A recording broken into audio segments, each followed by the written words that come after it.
ain't their feelings, but. Oh, pardon me, miss. All right. Nah, you good. So let's be clear. Again, certain things are steeped in stereotypes. Other things have irrefutable proof, of which we refuse to look at and say, God damn it, if it's a duck,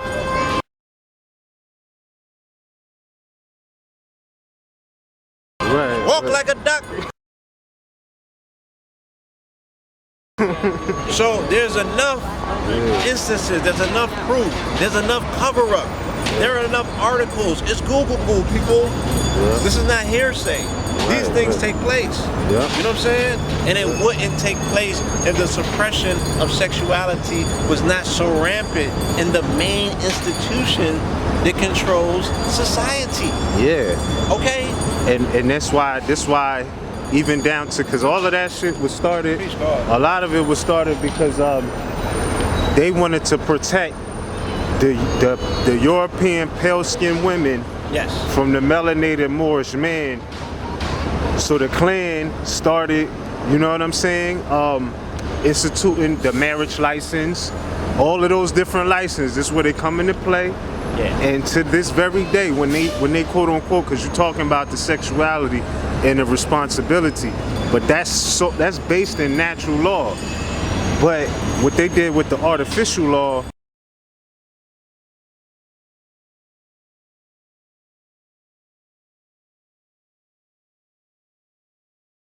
was when they quote unquote wed two souls, quote unquote, they always say by the power vested in me, and we talking about the priest, the pastor, whoever, right? Always give his power that's vested to him to the state. These are the real issues which should decide this campaign. And they are not religious issues. For war and hunger and ignorance and despair, no religious barrier. But because I am a Catholic, and no Catholic has ever been elected president, the real issues in this campaign have been obscured, perhaps deliberately, in some quarters less responsible than this. So it is apparently necessary for me to state once again, not what kind of church I believe in, for that should be important only to me, but what kind of America I believe in. I believe in an America where the separation of church and state is absolute. You know what I mean? Like they always are mentioning the state. Right. It's not a joke. There's supposed to be a separation between church and state. That never happened though. Okay. It didn't happen, yo. Judge Moore has also said that he doesn't think a Muslim member of Congress should be allowed to be in Congress. Why? Under what provision of the Constitution? Because you have to swear on the Bible. When you are before. I had to do it. I'm an elected official, 3 terms. I had to swear on a Bible. You have to swear on a Bible to be an elected official in the United States of America. He alleges that a Muslim cannot do that ethically, swearing on the Bible. You don't actually have to swear on a Christian Bible. You can swear on anything, really. I don't know if you knew that. You can swear on a Jewish Bible. Oh, no, I swore on the Bible. I've done it 3 times. I'm sure you have. I'm sure you've picked a Bible, but the law is not that you have to swear on a Christian Bible. That is not the law. You don't know that? All right, Ted Crockett with I don't know. I know that Donald Trump did it when we made him president. Because he's Christian and he picked it. That's what he wanted to. That's what he wanted to swear in on. Ted Crockett with the Moore campaign. Good luck tonight. Thank you so much for being here. It did not happen, bro. Again, we're talking about blatant politics, hypocrisies, of which anyone with a mind that works and operates can see for themselves. Exactly. Where's the separation between church and state? You know what I'm saying? You're enlisting for an army, and you're going to kill for a government of which it said it's separate from the church. But the mandates of the church said thou shalt not kill. Right. Who do you worship? Exactly. You can't worship 2 masters. Can't do it, yo. He will not be mocked. He will not be mocked. Don't touch me. He will not be mocked. The greatest deception here is this is not one nation under God. It never was.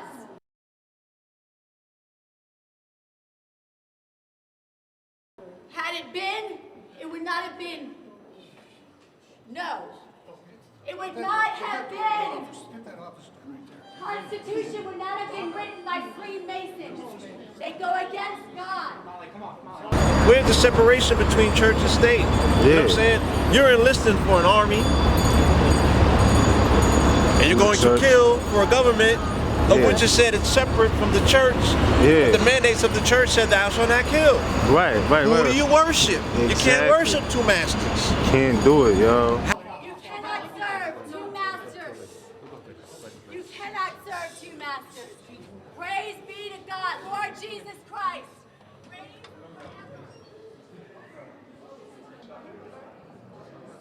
How do you reconcile your relationship with God after you go to war to kill for a government who says that it's separate from your religion? Right. Yeah, I ask these simple questions, and God damn it, I can't get no answers. Right, they can't. But then they tell you it's a Christian nation. Yeah. Well, how is the Christian nation separated from church? Or God, for that matter? Right.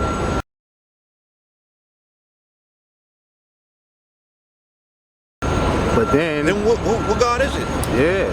And what God do you trust? Yeah, I was about to say, don't forget what's on the notes now. You feel me? God? They say in God they trust, in God we trust. It's recognized for 1 minute. Mr. Speaker, on July 30th, we celebrate the 60th anniversary of our national motto, In God We Trust, which is displayed directly above your chair. Throughout our history as a nation, we've often struggled to find the right words in time of crisis or great challenge. In the War of 1812, we found those words in our national anthem when Francis Scott Key wrote, "And this be our motto, in God is our trust." In 1864, Congress found them when it authorized the Secretary of the Treasury to add the inscription, "In God we trust," on coins. In 1955, Congress found those words when it extended the "In God we trust" to be included on our currency. And in 1956, Congress found them when it adopted "In God we trust" as the official motto of the United States. Today, as we see a divided nation, a nation polarized in almost every area, today as we witness a nation facing crisis and challenge in a magnitude we've not seen in many years, as we search for the right words, let us hope we find them once again in the simple but powerful phrase, "In God we trust." And so today we celebrate the anniversary of this motto and pray for God's continued blessing on our land.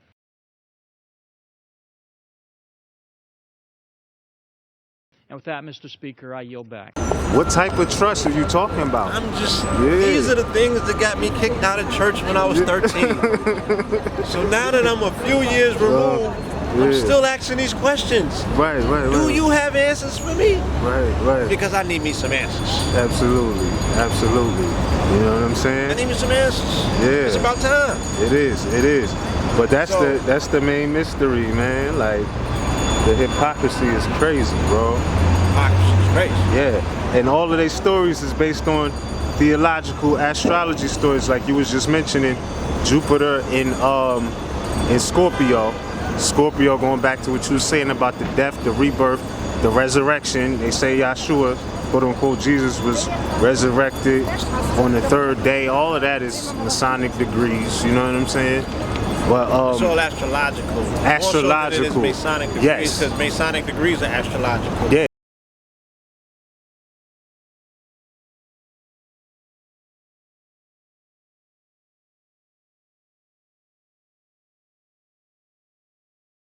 Yeah, that's exactly correct. Exactly correct, Blue. We're all talking about astrological precepts that are ancient. You know what I'm saying? Yes, absolutely. Ancient, old as dirt itself.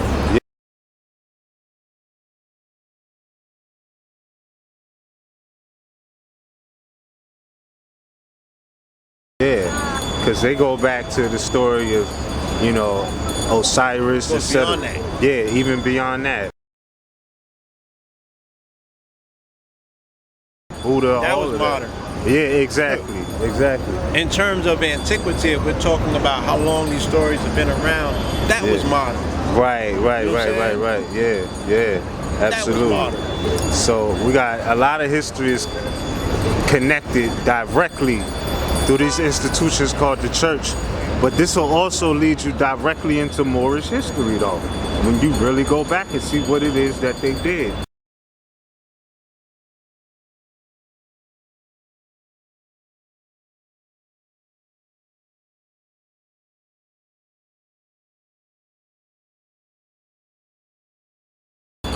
the certain mandates they would give. You know what I mean? And even when we was looking at the table in there, like they used to really do like real sacrifices on those tables. You know what I'm saying?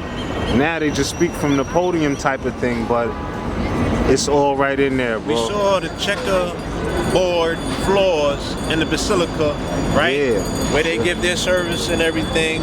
You know what I'm saying? Yeah. With the cardinal stands. Yeah. We saw the checkerboard floors. Yeah. So there's no separation of church and state, and there's no separation of masonry in the church. Exactly. It was a divine plan. America didn't happen by chance.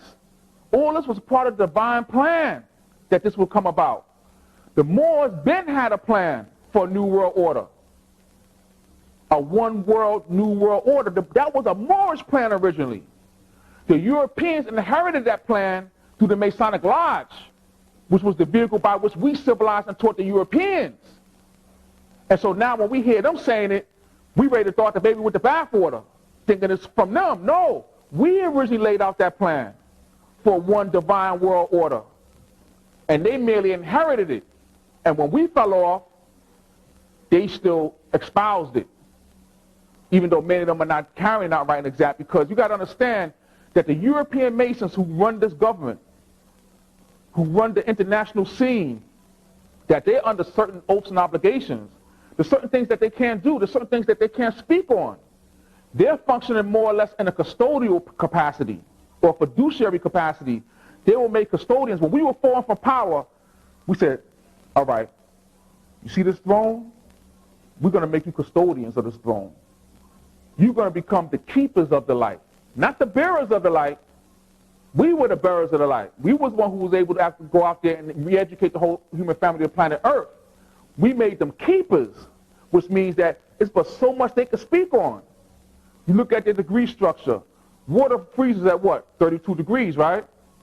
Well, the highest they go is 32 degrees, which means what? Their wisdom, their water, their wisdom is locked up. It's froze shut. They can't get out here teaching like we can. It's in your face. It's in your face. Facts. You know what I'm saying? Anybody who's been in the lodge, you know that you turn the Bible to the chapter.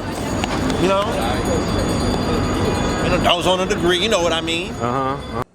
As we come down through the center of the lodge, and this is significant because this altar is exactly in center of every Masonic lodge within the United States.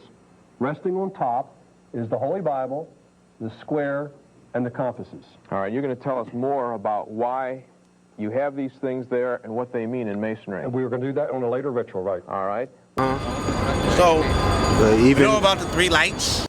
The senior deacon is in charge of conducting all candidates through their initiation of the first 3 degrees of Freemasonry. All right. What are these candles here, Jack? These candles represent the sun, the moon, and the master of the lodge.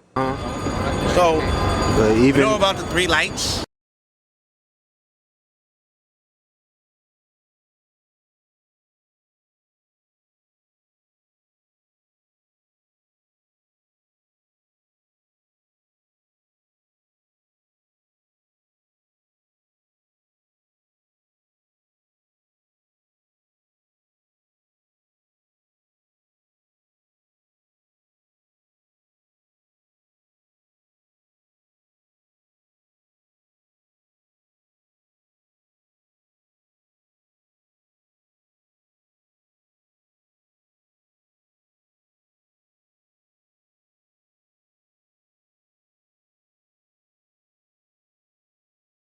Why do we have the color blue here?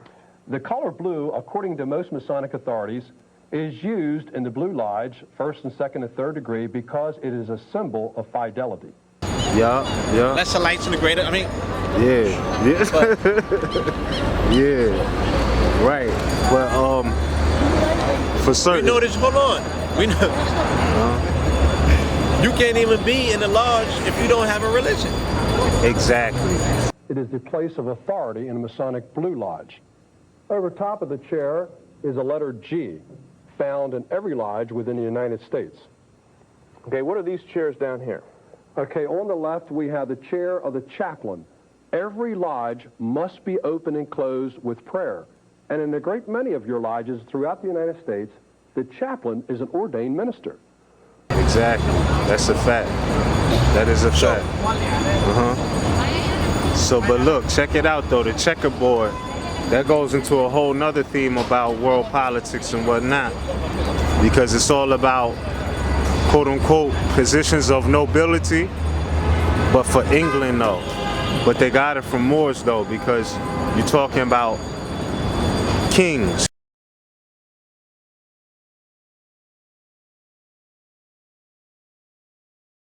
You're talking about queens.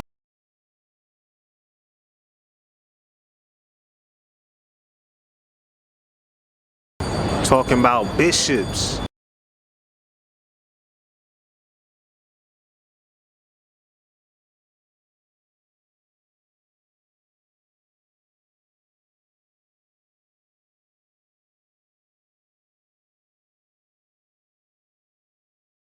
You know what I'm saying? Nobles. The dukes.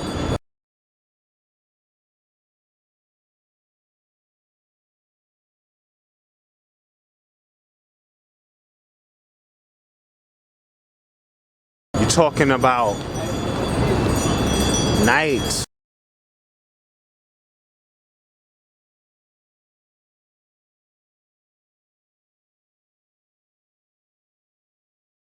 Castles, which are homes.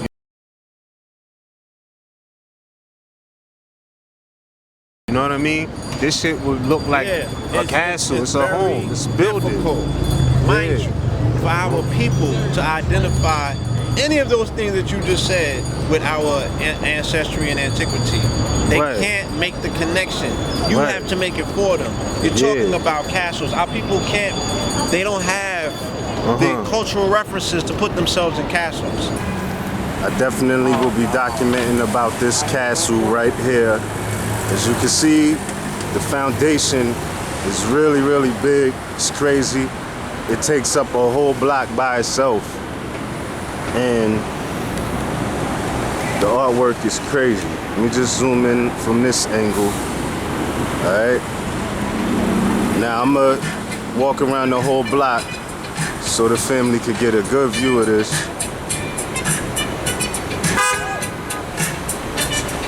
All right. Check that out.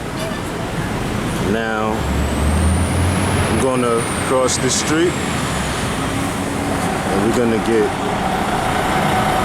all the details of it. Okay, no fault. One thing I wanted to get to last year I was here was the fact that this stood out to me. You know, you got some pictures of some brethren and sisters here. And boom, just in case you didn't know, Moroccan flag right there. Algeria, Egypt. All right, so let's not get that confused. Right, they don't have the cultural references to put themselves in coat of arms. And on the note of not having cultural references to put yourselves in coats of arms, if you so-called, and I emphasize so-called black, do yourself and your family a favor and get the book by J.A. Rogers called Nature Knows No Color Line. This particular coat of arms is from out of the book Nature Knows No Color Line. As you see, there's Moors there, and in no way can they be esteemed inferior wearing crowns, etc.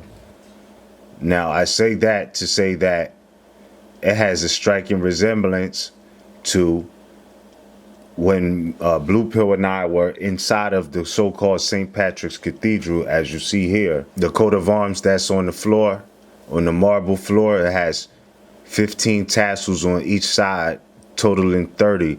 And if you look at the top hat with the laces coming down, it's very similar to the coat of arms that is in Nature Knows No Color Line. Same top hat, double cross, just like in this particular coat of arms that's in the St. Patrick Cathedral. It also has the double cross. But also take note, it has in the coat of arms the lion, which again is going back to Leo and the fire. So there you have Leo and Aries again. And then they got the lion in the land, which is 2 fire signs, right? Leo and Aries. Yeah. As we mentioned in part 2, right? 2 fire signs. So You know, there you have it. At the bottom it says fiat voluntas tua. In Latin, the V's are U's. It's pronounced like a U. And that means thy will be done. Thy will be done, as in self-determination. They don't have these cultural references. So, again, for the family out there that has this information, it's incumbent upon you to find a way to get this information to your people where it's palatable. They don't believe you. Right. They can't see it. They ain't never seen a movie, okay?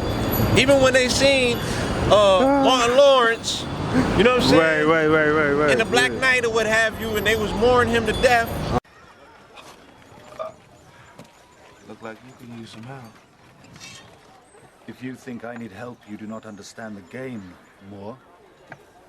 Moore? Well, I prefer lordship. You know, they still saw him as in a subservient position in the castle.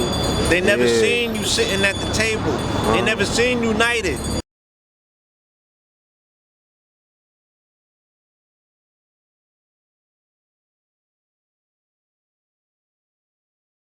Even if I tell you that your name was Dark Knights.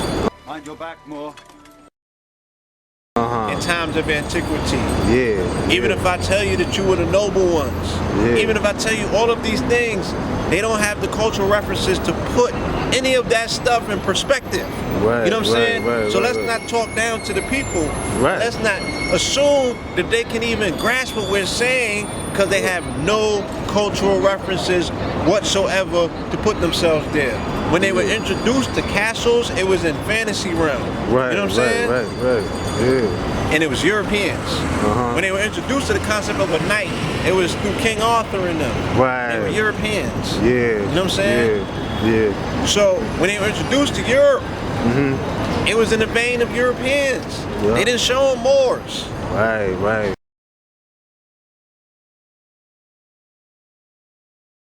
They can't see it.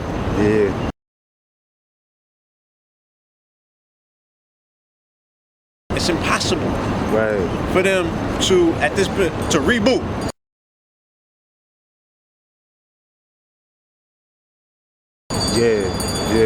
It's impossible for them to reboot their programming. They have to have the visual effects.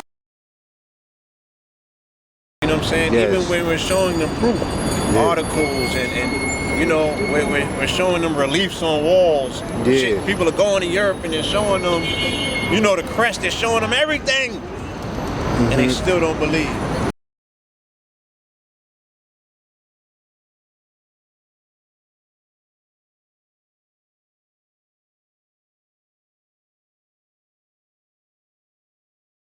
You know what I'm saying? Because they are inherently broken as a people themselves when it comes to identity.